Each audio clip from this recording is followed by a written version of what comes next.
Hello, Dave. Aloha. Aloha, Dave. Excuse me. Is this brother Greg? This is Brother Gregg. Oh man, a thrill to get to talk to you again. How you doing, dude? Oh, I'm doing real good. I've been sober 10 years and 4 months. I've been married 6 years to a wonderful lady from Mississippi. And my life is together. I live down on this little bayou in Savannah, Georgia, about 28 miles outside of there. And I got my studio built onto my house, and it's all brand new, and it's real nice. I got my dogs there, my motorcycles, and you can't hear anything but birds and squirrels. You can't hear any cars or anything like that. And it's just the opposite of Times Square. And then pretty soon we got the Beacon coming up, and so that just kind of levels it out, you know. I'm doing just fine, bro. Oh, it's good to hear, brother Greg. Only drag is I just turned 50 fucking 9. Well, it's I used to work in Boston for 10 years with Gregg Allman at BCN and ZLX. Good old Carter. Yeah, and Me and him had the same girlfriend for a while, and let me tell you, that son of a bitch could go. She was a freak.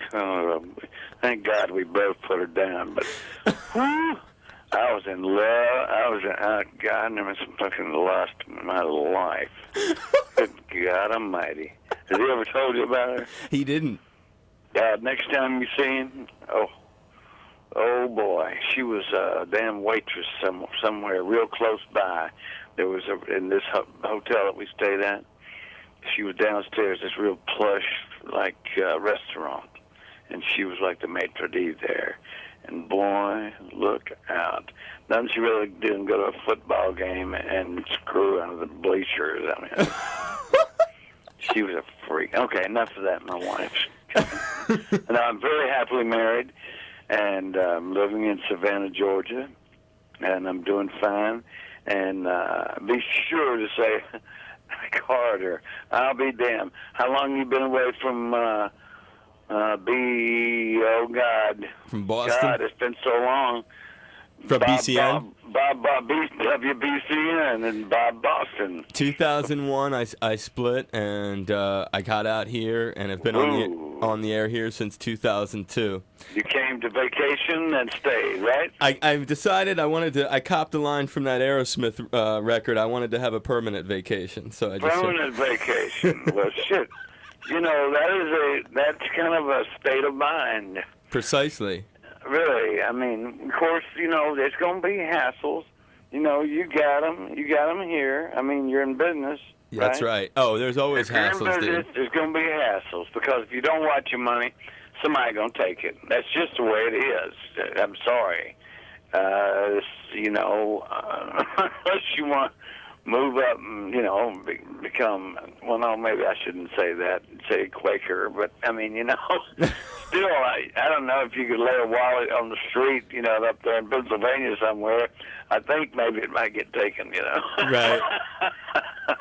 No, that's a good way of looking at it. But really, you got to. It's just responsibility, though. But hell, it ain't the rat race, Boston, which it's a good rat race. And I must say that if I was going to be in the radio business, like you seem to be still in, all the way in, right? Yes, sir. Then I can't think of a more beautiful place to do it in. And I guess you're probably running the place by now, right? I am, you're very flattering. I'm the music director, and I currently do the afternoon show here. So. Hey, what else would you want? Exactly. To be the music director and have the afternoon show. Hey. I know, it's good you sleep late and go out all night. and you know, another cat who you spent a whole lot of time with, speaking of afternoon shows, was a major mentor of mine, Mark Parento. Mr. Parento. Don't tell me he lives here. He doesn't live here, but you know, I know that you go way back with him. Man, do you remember the night we went over to his house and watched that film of the Stones? And somebody was after Mick and Keith came around with that damn Telecaster and cold cocked that son of a bitch on that stage about 4 times. He got him right in the head, just bang, bang, then slid it back on. Didn't miss a fucking beat, man. Do you remember that? That was funny. I always wanted him to burn me a copy of that. Oh, you remember that? I don't, but I've heard about that. I've heard that story from him before. Oh, man, you've got to see it and make him burn me a copy. I'll send him a piece of memorabilia. I'll send him something. Will you? Yeah, sure. I'll send him a jacket or something. Oh, I will definitely. He used to tell me crazy stories about you coming over there and hanging out all night long. Oh, man, we did plenty all-nighters. Thank God it's over, though. Thank God. And anybody listening, we do not recommend this. Absolutely. All right. It's just war stories. War stories from a different era. That's right. It's like America was trying to, figure out what the hell we're going to do with this peace that we've got, and all the people that went and got it for us. Everybody seems to hate them. Looks like they're trying to do it again. I don't know what the deal is, except maybe, I guess, war is big business. I know DuPont sure don't do too bad. That's no. I mean, don't they make gunpowder? They certainly do. They invented it. You're. That's wise of you to point that out. I actually grew up in the Philly area, not far from where DuPont are based. So it's a strange. That's an ironic way of looking at things. So how long? Yeah, I went to military school, and there was a DuPont in there, and they were related by marriage or something like that, but I don't know. That was, back in the years that I don't guess it had affected him, but they'd come see him in them big old long Cadillacs. I remember that. I don't think people could picture you being at a military school when you were young. Sergeant Allman, to you. Sergeant Major. 3 up and 3 down and a diamond in the middle. Yeah, man, I was. The next step would have been lieutenant. I would have been a commissioned officer. And then they would have sent me to Nam as their first lieutenant. And I would not have gone into the bush. I would have ordered a whole platoon of other gentlemen to go in there and get their limbs shot off and possibly their lives taken. And and this will be in the book, by the way, that's coming out. I don't know what the name of it is, but it'll be the biography of Gregory Allman, and it will be written by me.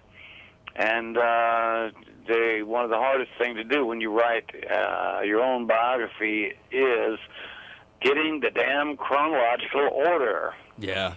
And the person who did that for me was a great photographer, longtime friend of the Allman Brothers. Before he came to work for the Allman Brothers, was a longtime friend. Kirk West? Kirk West. He is also on the book. He's the man. There's another gentleman helping me. Anyway, I do not have a name for it, but as soon as I do, it will be coming out on the web, because the damn thing is nearing. I meet with him right before and right after the Beacon, which is March, and that should sum it up, unless I don't know, unless we get into something else. I've had a fairly interesting life.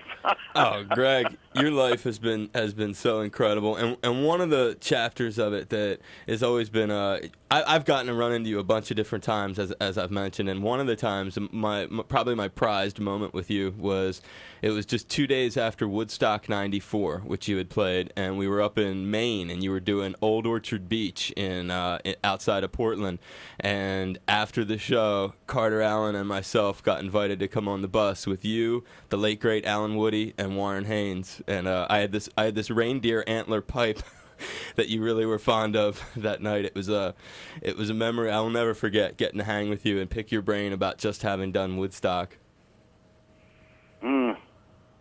yes. Oh, yes.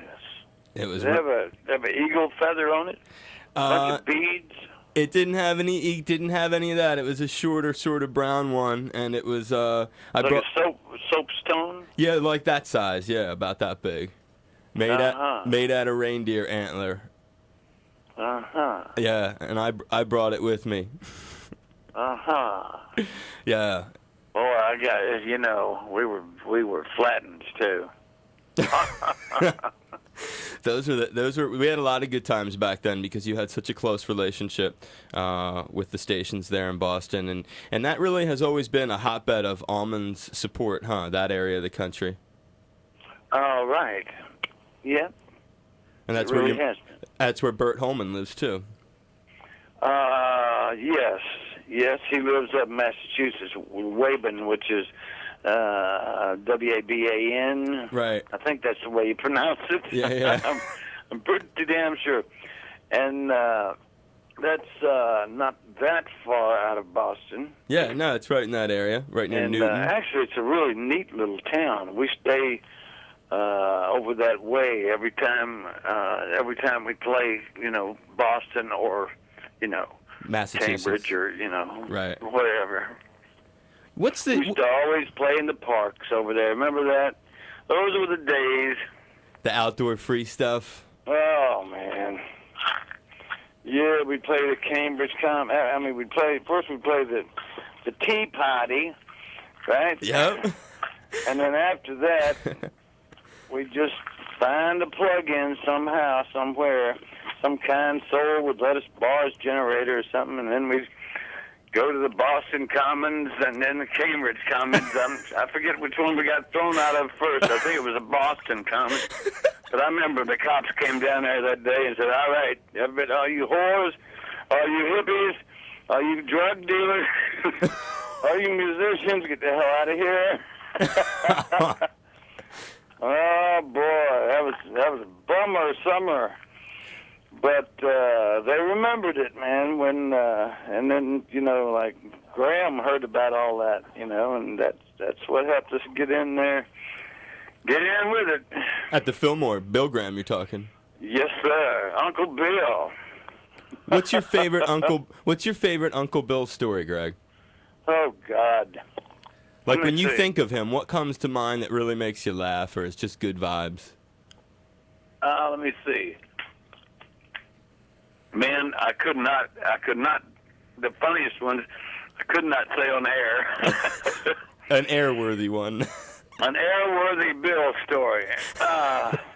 Just from a guy who actually was on the most legendary Bill record of all time, at the Fillmore. Let me see. Oh, God. Man, there are so many.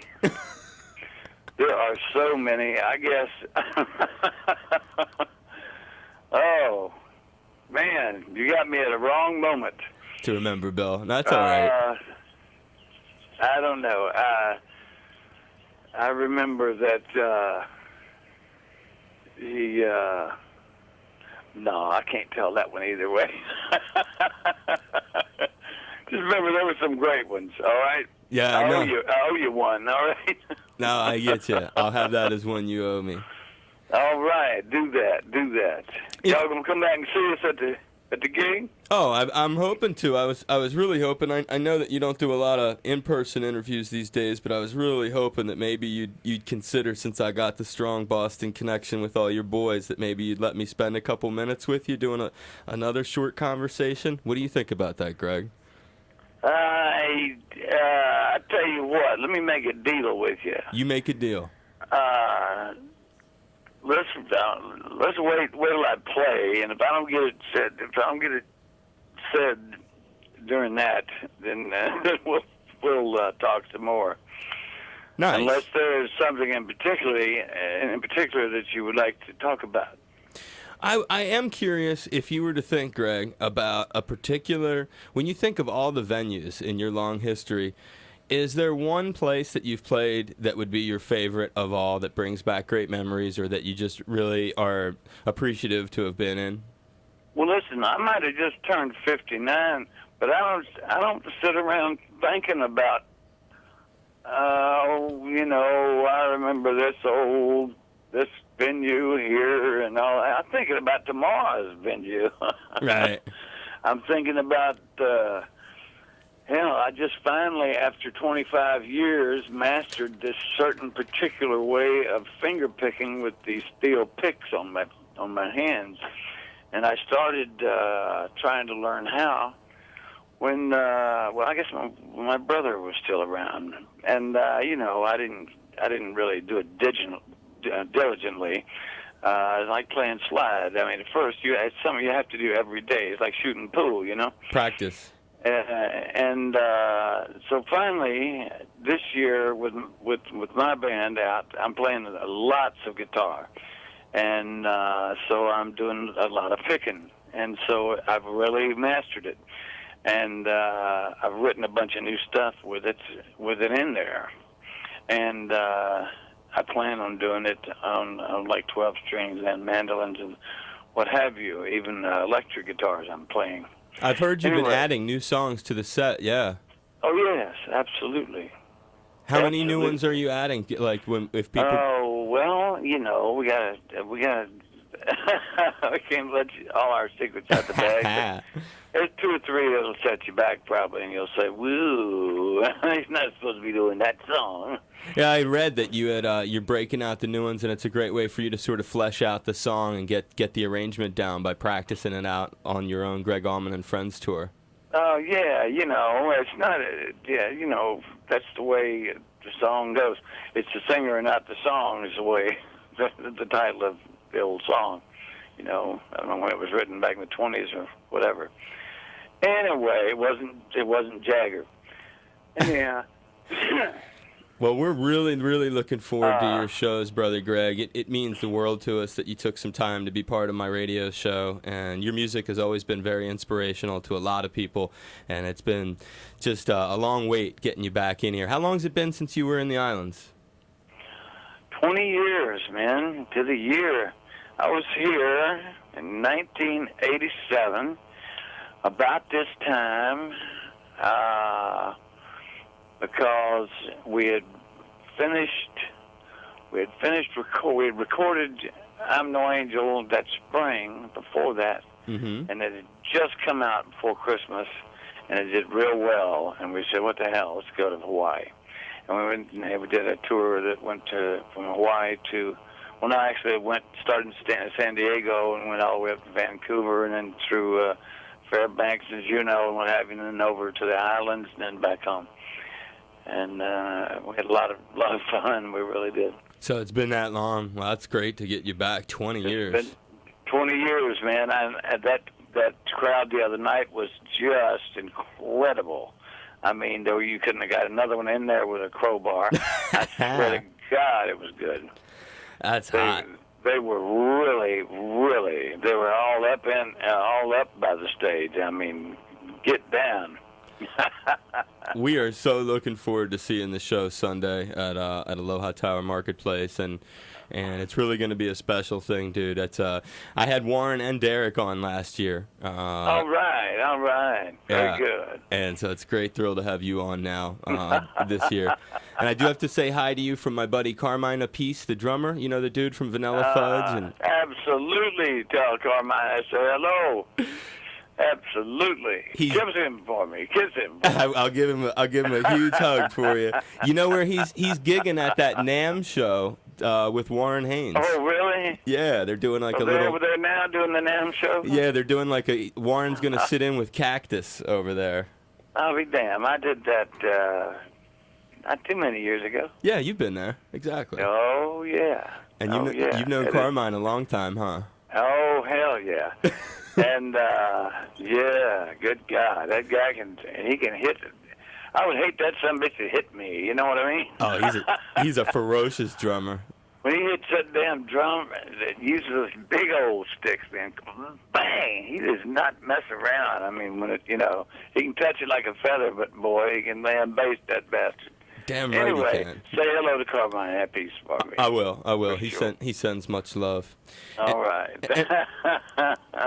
And Brother Gregg, before I let you go, I was hoping, would you be willing, since I'm a young guy, I'm going to be doing this radio career for a long time, would you cut a little ID for me? All right. I'll do that for you. I'm rolling, and I would love that. Aloha, it's Gregg Allman, and you're riding with Dave Lawrence. You're the man. And would you do just one more, Gregg, and say, aloha, it's Gregg? First Take Freddie. Say again? First Take Freddie. Not that one, a second ID. First take was perfect. Just a different ID. Where I do a bit every day at 4:20 where I play a special song. Hey, it's Gregg Allman. Hey, it's that magical time of day, 4:20. Where's Dave? Gregg, I give you a big hug, brother. Okay, man, that was okay. It was cool. It had. What do you pop on? You come right on, right? Correct. Soon, I mean, you got to be right there, man. You can't leave me hanging, you dig? I never would leave you hanging, Brother Gregg. I know you wouldn't.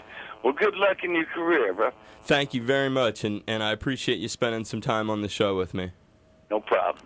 Have a great time in the state. Okay. And I'll see you at the show. All right, do that. Aloha, Gregg. Aloha.